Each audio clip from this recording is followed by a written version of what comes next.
Ever wonder how some financial services and fintech leaders learned about money when they were kids? Well, we've asked them 4 important questions to get their answers, and you definitely will want to hear them. Join me today as we hear from Keith Costello, Chairman, President, and CEO of Locality Bank. Hey everyone, Mac Gardner here, author of Motivate Your Money and the global best-selling children's book, The 4 Money Bears. I am joined by the one, the only Keith Costello. Keith is the Chairman, President, and CEO of Locality Bank. Keith, thank you so much for spending some time with us today, sir. Thank you, Mac. It's great to be here with you. Now, Keith, tell the folks out there a little bit about yourself, a little bit about your platform, man, because I've been following you for years and you do some amazing work. So just share a little bit about Keith with everyone, please. Yeah, so I've been in the banking industry pretty much my entire career. And most of that time has been spent here in sunny, beautiful South Florida. Mm-hmm. I have started 2 banks from scratch, which is always a lot of fun. And just really enjoy the banking business, really have found it to be a great way to give back to the community, to give back, to help people, help business owners, help families. So it's a really rewarding career. Amen to that, brother. Amen to that. I started my career in the banking side as well, and so I thoroughly appreciate the role that banks serve in communities and the role that you serve for your organization. We're focusing, Keith, on early financial education. We're going to be rolling out our first of its kind children's financial literacy game called the 4 Money Bears Berryville. We actually work with quite a few banks when it comes to utilizing the book as part of CRA and part of community reinvestment and ways to, again, help the community when it comes to underserved, overlooked communities and financial education. So here's my first question for you. You ready? Yes. What is your earliest memory of financial education or education when it comes to money? So I can remember, as a young boy, my mother, had me on a budget.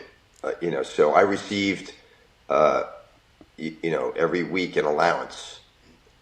And particularly I remember this specifically during the summer because, during the summer you're not in school or anything. And so, my mom would give me an allowance. But then the other thing that she did, which was really impactful, was she taught me how to budget that allowance. And she told me, created an envelope like for each different thing. So I had one for savings, one for giving money to the church, one of course for spending. Nice. And for all these different things, and that stuck with me. I could still remember that to this day, that she taught me the importance of taking your money and allocating it, budgeting it. So that's so powerful, Keith. The fact that you to this day remember that, and not only remember it, I've got to believe that became part and parcel of how you engage your own children with money and what to do with it and how to manage it, and don't just go and blow it away, which is why we created the 4 Money Bears book to begin with. It's like, hey, you've got options, guys. You've got options. Don't just go spend it all. You can do other things with it. So I love that. Which is a great tie into the second question, Keith. What did money represent in your household when you were growing up? So, we grew up, I lost my dad when I was only 12 years old. So I grew up, and my brothers were older than me. So I really grew up with, a single mom who was still working to support the family. And so it was never easy, for us. We weren't, we had food, we had a home. It wasn't like we were dirt poor, but it was always a struggle for money. And I think that, that reinforced in me the importance of being able to work hard and make sure you can take care of yourself and provide for your family. Yeah, we often hear the mindsets that folks have growing up and how that shapes their engagement relationship with money.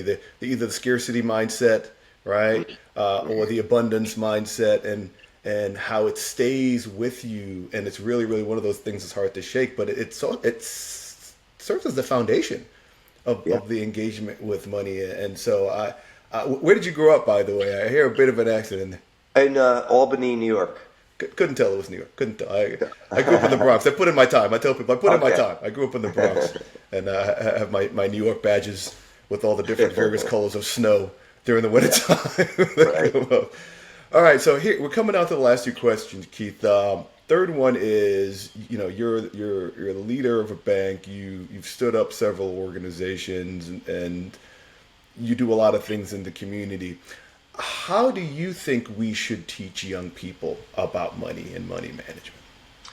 Well, I think, the things that you're doing, I think are so important. We hear a lot about, financial literacy and, you know, uh, unfortunately, in a lot of homes, it's not taught, as we know, right? And it depends on how you're brought up. But I think the more we can teach these things, to me, it's outrageous that we don't teach this in public education. Hmm. It should be a fundamental skill that we're teaching young people. It's how to manage their money, how to budget, how to invest.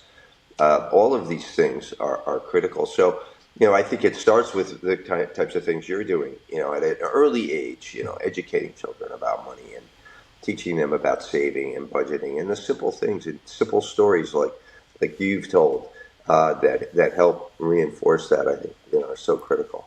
One of the things that I've always believed in, and I think can be really beneficial for our society, we talk about socialization of things, right, Keith? Like there's socialization of language, there's socialization of religion, there's socialization of food, right? The things you just grow up with from very, very young. But there really isn't a socialization of financial education. And in a country that is we live in the greatest country in the world. We are a capitalist based country Right. that's based on understanding money and how to use it. The fact that it isn't being done at an earlier age is quite shocking. But we do believe that starting the conversations early can be helpful. Yeah, The target demographic for the game that we're building is actually K through 5. that's Studies great. show that age 7 is really when kids start having those memories about the envelopes, having those memories Yes, about that's the about right. budget, Yeah, having I those agree. memories about how to engage money. So I'm glad to hear you say that it should start early. We're getting there with high school. We are. I think as of Yeah, this recording, there are 29, 30 states that are requiring financial education by high school. But think right. about it. If you're only starting to get this when you're 17, 18, and it starts by 7, that's a 10-year gap, right? Right. Of misinformation and no information. So yeah, I believe that starting early can definitely be beneficial. Exactly. All right, last one. And this is coming from the CEO of a bank. So this should be a good one. What's the best advice you've been given when it comes to money, Keith? So I think that without a doubt, it's to begin early with savings. And, one of the most incredible phenomena is compound interest. And I think just impacting on young people the power of compound interest. And if you look at even you take a wealthy person like Warren Buffett, most of Warren Buffett's wealth didn't occur until the last 20 years of his life. And that's Wow. because of that compounding effect. The more years that this compounding goes on, and I think just exposing people to that power of what saving over time. Don't wait. Start when you're 7.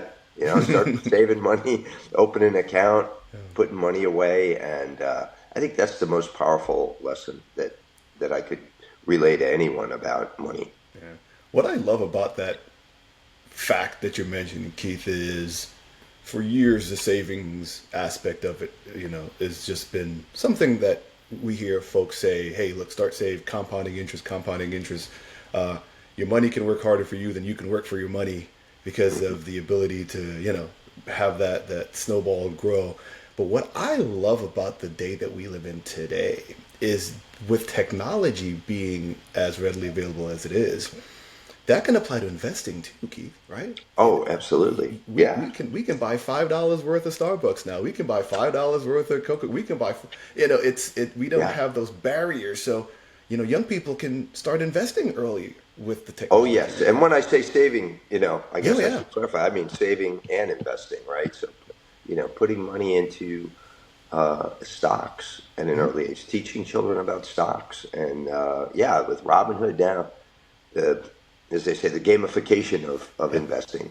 So you do have the ability to put $5 into a stock instead of buying a $5 coffee at Starbucks. You could buy $5 a stock, and you'll be a lot better off. And have those habits too, you know, have those Yeah. habits of saying from a young age, hey, you know what, I'm going to put my money into this and I'm going to watch my money grow, and ownership is important. Keith, I can't thank you enough for the time, brother. Again, love the work that you're doing. Anything that you want to share with our audience as we wrap up? Yeah, I just want to thank you for what you're doing. It's very, very important. And thank you for the opportunity to speak to your audience today. Wonderful, wonderful. Keith, have a great one. All the best to you and your team at Locality Bank. And we'll be in contact again soon once the game rolls out, and we can get some great work done in your community. Great. Thanks, Mac. All the Bye-bye. best, man. Journey continues. Thanks for joining us today. We hope you'll join us for our next engaging episode. Be sure to follow us on LinkedIn and visit www.the4moneybears.com.